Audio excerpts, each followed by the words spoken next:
Welcome back to my channel. My name is Melissa and I'm a qualified nutritionist. My aim is to help you achieve your nutritional goals, provide you with expert nutritional advice and tips just to help you break you through your obstacles. If you're new to this channel, welcome to my channel and don't forget to subscribe. If you want any further updates about the upcoming videos, feel free to hit the notification bell so that you get a notification every time I upload the new videos. In this video, we're going to be talking about meal planning and portion control, which is going to be our next topic. So we have spoken about meal planning in passing, but today we're going to get into a bit more detail, and I think you're actually going to need a notepad for this, as I'll be sharing some really good tips. So I really hope after this video you'll be able to confidently practice meal planning to help you live a lifestyle. So we're going to explore why meal planning is important. I'd like to get your view on meal planning. What is meal planning to you? Why is it important to you? And why do you think it is going to be important to you, or to give it a go? And what exactly is it? So in my own definition, it is planning and creating or designing your food menu. So this is when you are planning in your head and you're actually creating or designing it on paper or an app, so that you follow it through. And it usually covers breakfast, lunch, dinner, snacks, and even fluids for other people. So people use meal plans for different purposes, such as to improve their health, to manage their health problem, weight, or even to stick to a food budget. Okay, so regardless of the goal, I think a lot of us can actually benefit from a meal plan. You just have to realize why you're designing a meal plan yourself. Maybe you're looking to add variety, save some money, eat better. The list goes on. Okay, we are all different. But in my experience, I found that meal planning really helps with saving money. It stops you from overbuying, guessing what you need instead of what you actually need for your meals. It also helps you save some money, as it might help you not to eat out as much because everything you need is already in the home. It saves time because you are not having to think about what you have to cook or stress about it, what foods go with what you will need, or even what's there. If you've got something in the place already and you've already done the shopping for the meal, then it just reduces the stress of cooking last minute, especially when you're already juggling a busy schedule that includes work, family, and so many other things. That way, it just makes cooking so much easier. Okay? It also helps with portion control. I found that meal planning really helps in that sense because you know how much you want to buy and you don't have to buy so much. Reduces food waste, so that means you cook enough, you buy enough, you don't have to overbuy because you're having to overestimate or underestimate. You have what you need there. And also it just helps you avoid unhealthy options. So if you don't have a plan in place on certain days, you're more likely to buy and to eat something that's just quick, easy, convenient, and most likely unhealthy. Maybe it could be a quick oven meal or takeaway, which can, help with weight management. Also, meal planning is important because you enjoy more variety. You would have researched some new recipes, maybe you're looking around, you've got your ingredients down, and that way you are not worried about having to try different things because you're worried that you don't have the right ingredients. So these are some of the reasons why meal planning may be important. You just have to pick one for you, find that one reason that works for you. And what I want you to realize is, if you haven't done this before, it might seem like it's a very difficult task, but it is a great skill to have, and it's something to start, especially when you're trying to eat healthily. You do not have to strictly follow this meal plan. All it is just a guide, and you don't have to plan for all the meals. It could just be maybe breakfast and dinner, or maybe just dinner to start off with for a week, and another meal, you add another meal the following week until you eventually get the hang of it. If you want to try something different, it could be a new recipe, for example, to add variety to your meals, and then consider meals that your family will enjoy, and also consider cooking time, so you know your schedule better than anyone else, better than the person that wrote the recipe. So you've got to find something that will fit in your schedule so that it's not stressful and your dinners are not too late and the family's cranky. Also think about the amounts and the types of ingredients and what you already have to avoid food wastage. You can try maybe one recipe at a time. And remember, not all meals have to be home cooked when it comes to meal planning. You could also plan a takeaway night or a fake away night, a pizza night, or something to just give you a break from cooking. Okay? Think about your schedule. It might mean that you need to prepare your meals and your sides, including whole grains, vegetables, beans, on the weekends when you have more time. This will really help during the times that you've got busy weekdays. And also keep it simple. Choose meals that take short amount of time so that you do not make an association of healthy meals and time consumption. You can also consider multifunctional recipes where you can use, for example, lentil curry with rice, and on another day you can have naan bread with curry, or you can mix it with pasta to make a vegetarian pasta bolognese. So when you batch cook, that can actually help and save you time during the week. If you just prepare enough, you can cook it a couple times, you can freeze it and enjoy it later. So in summary, choose your meals or your recipes, shop for the ingredients, and prepare the meals that you only want to eat. So in terms of what we should consider when we are shopping for our meal plan, then have a look first in what's in your freezer, what's in your cabinet, what's in your refrigerator, and just make sure that you've checked the expiry dates to make sure that nothing's going to be out of date in the middle of the week. Okay, write out what you want to eat and also add drinks, what you'd like to drink, any snacks that you'd like to add, maybe to take to work or maybe for the kids during the week.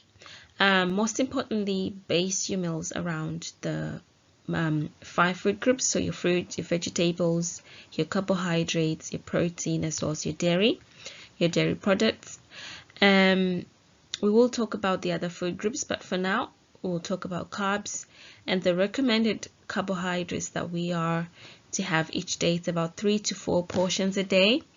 This is just a guideline. We're all different and our bodies need different things based on our activity levels, our gender, our metabolism, etc. But in general, it's recommended to have about 3 to 4 portions.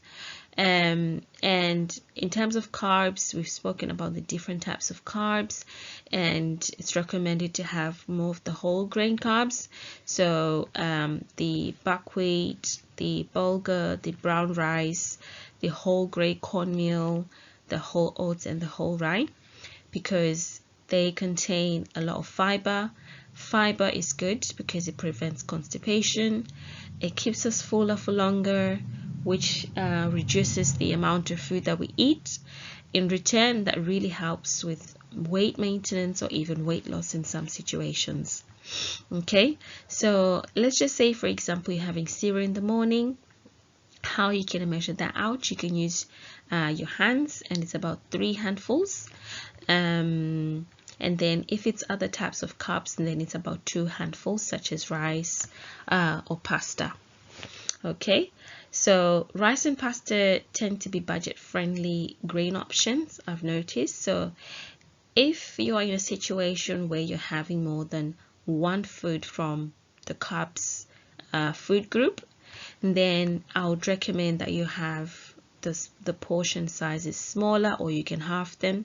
So for example, you've gone out for a curry or you ordered a curry, instead of having the full portion of rice and the full portion of naan, you could split them in half. That way you're sticking to the recommended portions that you're meant to have a day, and you're not eating more than you're supposed to.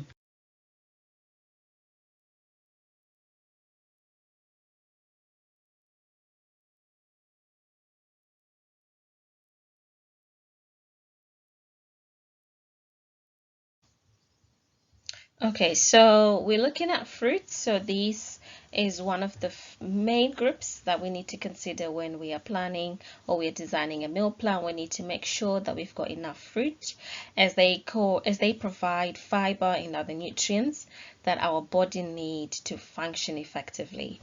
So you can choose fruits that are canned in 100% fruit juice, and also you can even consider frozen fruits as well. They're just as nutritious. They tend to last you much longer compared to the fresh options. And also they can be so quick when you're out and about. Maybe you need a snack or you've got a picnic. You can just open a kind of ready chopped fruit and you can have that as your pudding. So they tend to be quite handy, although if you prefer fresh, then there's no problem. So in terms of how much is one portion of fruit, so just a handful of grapes, maybe one whole pear, one slice of pineapple, as it tends to be quite high in sugar, 7 strawberries, one whole banana, and you can see if it's tinned fruit, one portion is about 3 heaped tablespoons, and make sure that it's in natural juice and it's not in syrup. And if it's dried fruit, one portion is about 1 heaped teaspoon. The reason why dried fruit tends to, you can only have a little bit, is because so concentrated in sugar. Most of the water has been drained out, so you're left with concentrated sugar, so you need very little of that. Even if it's fruit, it still has its limit. And then if it's a fruit juice or it's a smoothie, then we recommend just 1 small glass of fruit juice. Okay, so for vegetables, we all know that vegetables, they provide nutrients and fiber that's good for our system. So in terms of the portion sizes, so we need at least about 3 portions a day, and it looks different depending on the food item. So we can look at 3 heaped tablespoons of root vegetables. It could be peas or carrots or sweet corn. They can be 3 heaped tablespoons. If it's a sweet potato, because of the amount of sugar that's in there, you just need 1 sweet potato. That's the size of your fist. That's 1 portion. And if it's beans or pulses, then that's also 1 portion. Even if you have different type of beans, that's the 1 portion. Or if you have, for example, apple juice, that's still 1 portion. Okay, so if you have the same fruit, then it's going to be 1 portion. And then when it comes to protein foods, so we need about 2 to 3 portions a day. And again, that looks different based on the type of protein you're looking at. Okay, so when it comes to plant sources of protein such as pulses, nuts, seeds, they tend to be very high in fiber, which makes them really good to prevent constipation. They've got omega-3 fats that just helps us with stopping the damage in our body, repair the damage that's in our body, and also help us with the absorption of vitamins into our system. So there's also some low-cost protein foods such as beans, peas, lentils, kidney beans, split beans, chickpeas. There's so many of them. They tend to cost less than a similar amount of other protein foods. So portion wise, maybe for example baked beans, maybe you're making breakfast, then about half a can also be counted as 1 portion. And then when it comes to lean meat, you only allowed or recommended to have about 2 portions a week. The reason why it's limited to a week instead of a day is because it contains saturated fat, which is a bad fat that increases your risk of heart attacks and strokes.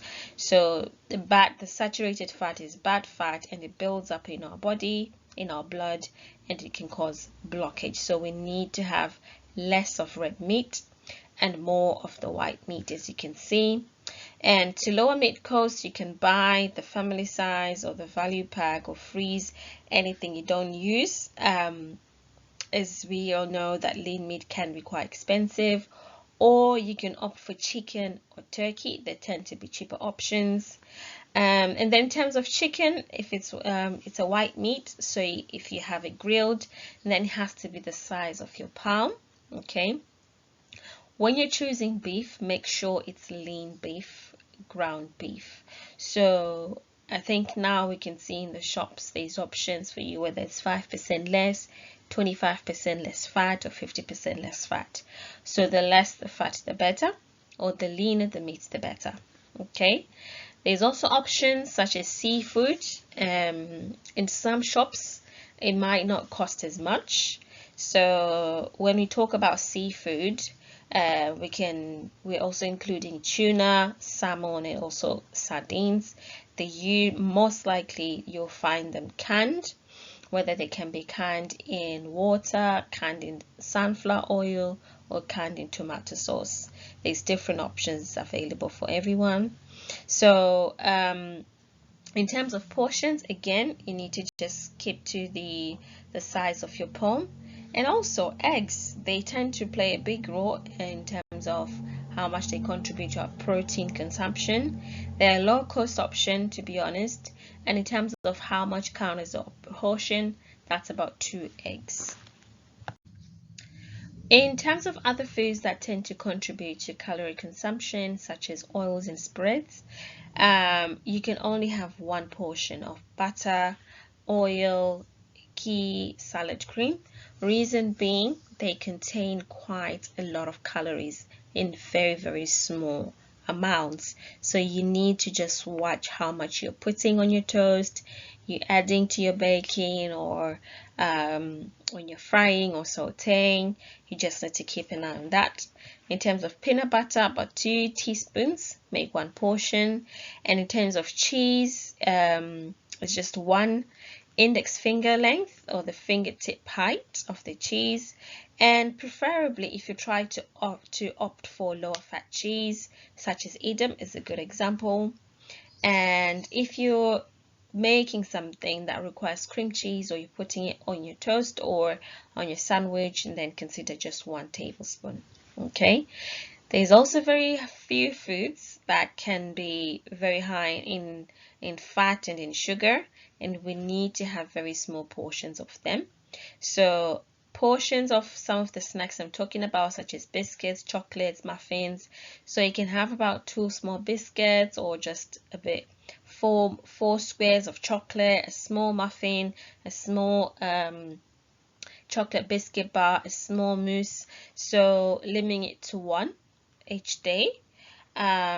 There's also reduced salt option products such as soy sauce, baked beans, and stock cubes. They tend to be very high in salt, so we need to keep an eye on that. We also have some dressing, salad cream that we need to keep an eye on as they contribute to calorie intake. So remember that you don't have to get this perfect straight away. It takes time, it practice to figure it out. So the first step is just to be conscious of it, and then the rest will follow. If you find yourself struggling, especially to shake some weight off, try to just take a look at your hand next time when you sit down to eat. Think about how much pasta you're serving yourself. It should fit within your cupped hands. Think about the olive oil you're adding to your salad. It should be the size of your thumb or a tablespoon. Think about your serving of peanut butter on your toast or your sandwich. That's about 1 serving, which is about 1 tablespoon. So every little thing that we add onto our healthy foods contributes to us eating healthier, to our calories that we're eating. So we need to be mindful not just of the carbs we're seeing on the meat, but also what we're adding to our foods. It could just be a healthy salad, but the moment you add stuff to it, then it's become very unhealthy, or it's become very high in calories. So that's what we need to be careful of. Okay, so some of the tools that might help with meal planning. So that can be a paper, a pen, or a journal, or it could even be a meal planning app. If you prefer writing things down like I do the old-fashioned way, then you can get yourself a journal or a printout. You can download a meal planner. Okay, so if you want a meal planner, I'll put a link in the description box where you can get one of those, the meal planners that's already set up for you, and all you have to do is fill it in with the food items you want. Okay, you might need some containers, so if you've got leftovers or if you're considering batch cooking, then it might be a good idea to have somewhere to store it so that it lasts you longer, and you also can use it for the next day. You might need some measuring tools. They're not very essential, but they might help, as you can always use what you have. It could be mugs, cups, your hands to measure things, so that's also an option. But if you want to go through to make it better for you and you think measure tools will help, then go ahead. You might need to get a slow cooker if you're going to be considering to make slow cooked meals for the busy days. Maybe you work from home and you've got a long day. You can just put whatever it is that you want to cook for dinner in the slow cooker. That way, by the time it gets to dinner time, you're not running around thinking what is it that you're going to cook, but the food is already there. Oven trays and some foil paper. So if you plan on roasting, we know it's a better option compared to frying. So if you plan on baking or grilling some of your food, then you need somewhere to put it. It doesn't matter the quality to start off with, just get what you can or use what you already have, as long as it's oven safe. That way you can start grilling some of your protein, so whether your sausages or your bacon for breakfast is better than frying, or it's chicken or chicken breast, you can definitely bake it. You can find out if there's any nice roasting recipes out there that don't require you to fry anything. You might need to consider getting a bigger saucepan. So if you are considering to batch cook, and then maybe a bigger saucepan to allow you to cook a lot more foods, rather than so many pots, as this might cause you to use more electricity because you've got so many hobs on. But if you've got one hob on, then that might help you save some gas or electric, depending on the cooker that you have. We also have the pressure cooker. They might be handy. I know there's some pressure cookers that can also work as rice cookers. So these are for the days where maybe you didn't have time to shove something in the slow cooker, and maybe you want to make some beans or some red meat. They can be quite handy in cooking things quicker, especially when you've got a big family and you need meals cooked faster. Then this might be something that you need to consider. Right, I know we've covered quite a lot in this video about meal planning. If you need to re-watch this video, then go ahead. So what we're going to do now is I'm going to give you a task, this week's task. I want you to draft your own meal plan. Do your shopping list from the meal plan. Okay, if you don't have a meal plan, you don't know where to start, you can get one from the link in the description box. Okay, figure out how many fruits and veggies you'll need to make sure that your plan meets the 5-a-day guideline. If you need any support with this, feel free to send me an email at siphealthynutrition.com. Thank you guys so much for watching. If you've got any questions or any thoughts, feel free to comment below.